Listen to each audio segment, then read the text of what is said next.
जय श्री कृष्ण दोस्तों। पहले हमने वर्ष 2020 जो है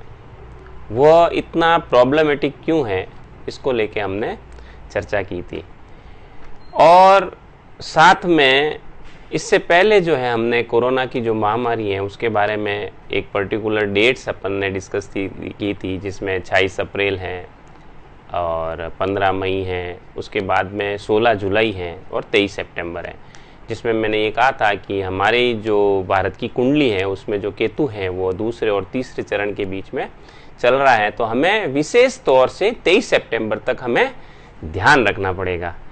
और अभी जो जस्ट हमने जो चर्चा की थी वह 21 जून को जो अपना ये ग्रहण आ रहा है, सूर्य ग्रहण, और इससे पहले 5 जून और 5 जुलाई का जो माध्य चंद्र ग्रहण है उसके बीच में जो सूर्य ग्रहण आ रहा है उसके बारे में ये हमने कहा था कि चाइना के साथ में ऐसे कैसे 3 ग्रहण 1962 में आए थे, जिसकी वजह से चाइना के साथ में हमारे टेंशन्स क्रिएट हुए थे। तो आज 19 जून है, अभी 16 और 17 तारीख की रात को मिडनाइट में आप देखिए चाइना के साथ में यह टेंशन्स क्रिएट हो गई हैं, जिसकी हमें आशंका थी।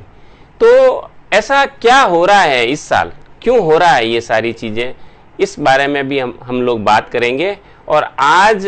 पर्टिकुलरली हम इकोनॉमी पे लेके भी हम चर्चा करेंगे कि इस वर्ष इकोनॉमी का क्या हाल रहेगा, ये भी हम, और कुछ ऐसे उपायों की भी बातें करेंगे जिससे लोगों को फायदा हो। भारत को कब फायदा होगा, भारत किस स्थिति से गुजर रहा है, इसकी भी हम चर्चा करेंगे। देखिए, हमारा जो भारत है वो 15 अगस्त 1947 को जो है आज़ाद हुआ था, उसकी अगर मैं कुंडली बनाऊं उस दिन के हिसाब से, और 1962 के वार की मैं अगर बात करूं तो उस समय हम लोग जो हैं, जो भारत की कुंडली के हिसाब से जो दशा थी वह बुध में बुध और शनि, और उसमें गुरु की दशा चल रही थी। हमारी है जो कर्क लगन की कुंडली है, जिसके अंदर बुध आने से विपरीत शत्रु का संबंध हो गया था, जिसकी वजह से हमें उस समय हार झेलनी पड़ी, हार देखनी पड़ी। लेकिन आज मैं बता दूं कि आज ही के दिन 18 तारीख को भारत को जो है मंगल की दशा लग रही है। चंद्रमा की दशा से हम मंगल की दशा की तरफ जा रहे हैं, और मंगल जो है हमारा वह 10वें का मालिक है,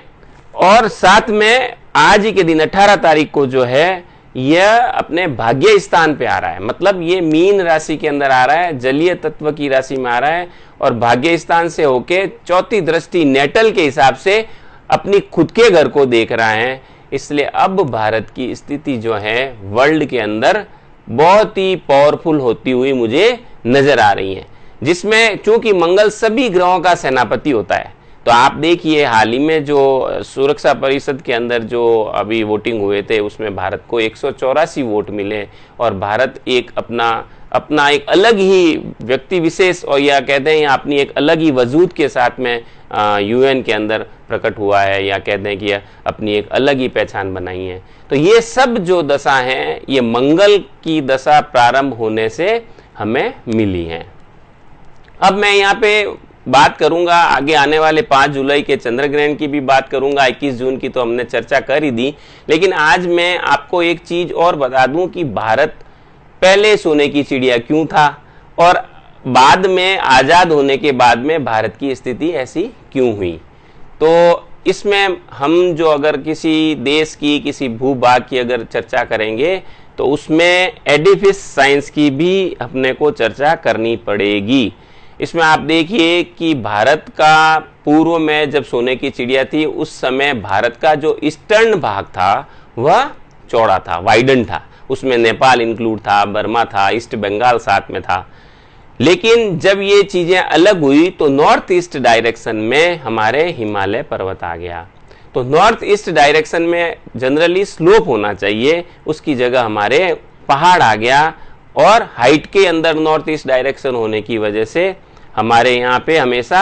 हमारे यहाँ कश्मीर की समस्या पैदा हो गई। दूसरा, साउथ ईस्ट जो रीजन है जिसमें अग्नि तत्व होना चाहिए, लेकिन वहां पे अपना जलीय तत्व मौजूद है, इस वजह से भारत में हमेशा किसी न किसी के आक्रमण होते रहे, और भारत किसी न किसी आक्रमण से प्रॉब्लम में रहा।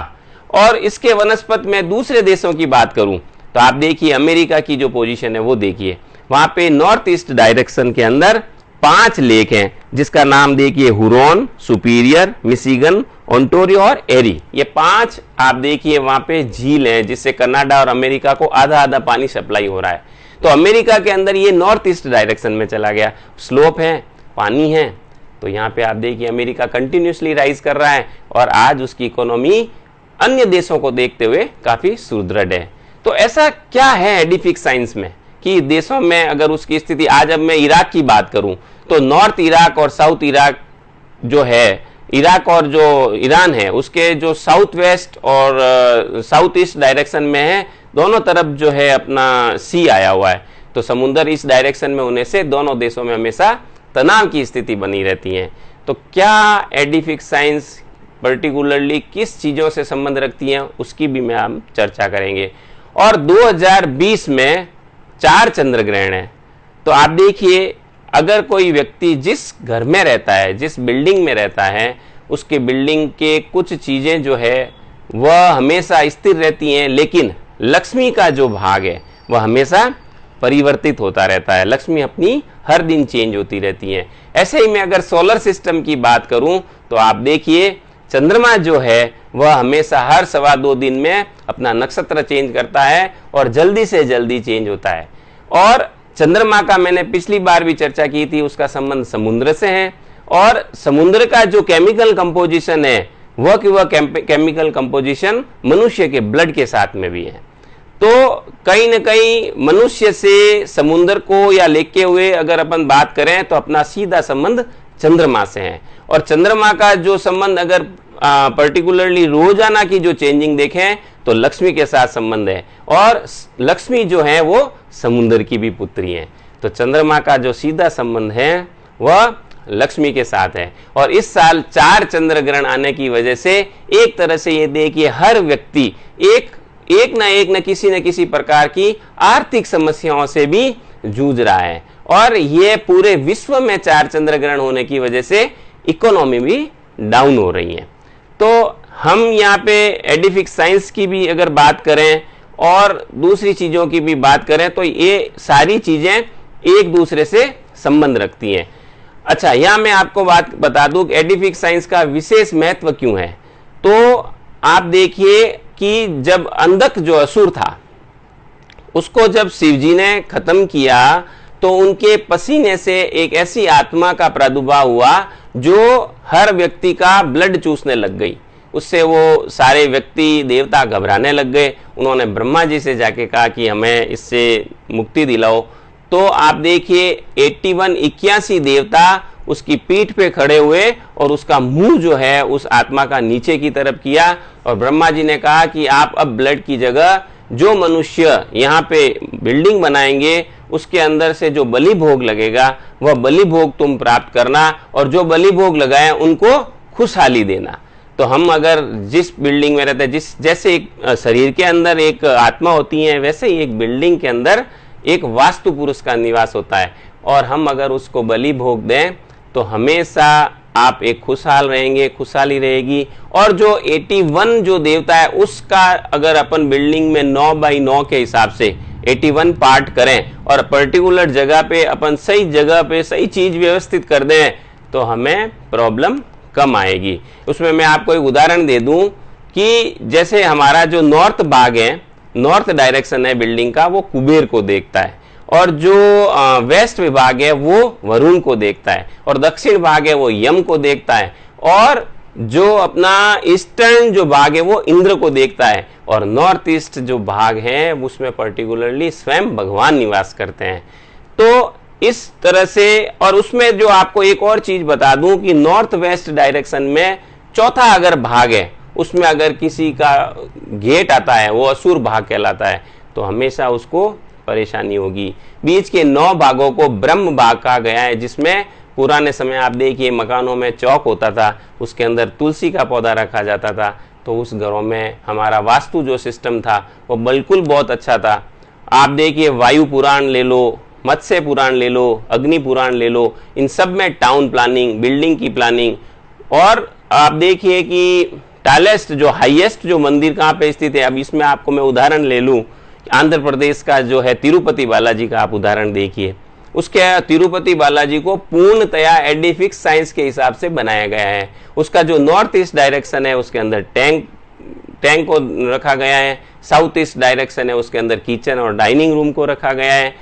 पर्टिकुलरली जगह पे भगवान की मूर्ति रखी गई है, और भगवान की मूर्ति का जो आंखें हैं उसमें जो मुख्य दरवाजे के अगर अपन 9 भाग करें तो उसका नीचे से जो 7वां हिस्सा है वहां पे उसकी आंखों की जो है दृष्टि जा रही है, और हर एक भाग को 1/4 भाग में डिवाइड करके ऐसी रचना की कि वहां पे कभी भी आर्थिक समस्या नहीं आती। सबसे ज्यादा पैसे वाला वो मंदिर है। और इसी प्रकार अगर हम तुलना उसी आंध्र प्रदेश में कालहस्ती से करें, जहां तक कालहस्ती की अगर बात करें तो कालहस्ती की स्थापत्य कला अच्छे होते हुए भी उसमें वास्तु के हिसाब से उसका निर्माण नहीं किया गया। इसकी वजह से अगर तिरुपति बालाजी से इसकी तुलना करें तो वह इतना सुदृढ़ और इतना आर्थिक दृष्टि से इतना मजबूत नहीं है। तो एडिफिक्स साइंस हमारा जो है वह बहुत जरूरी है। आने वाला समय, आने वाले वीडियो में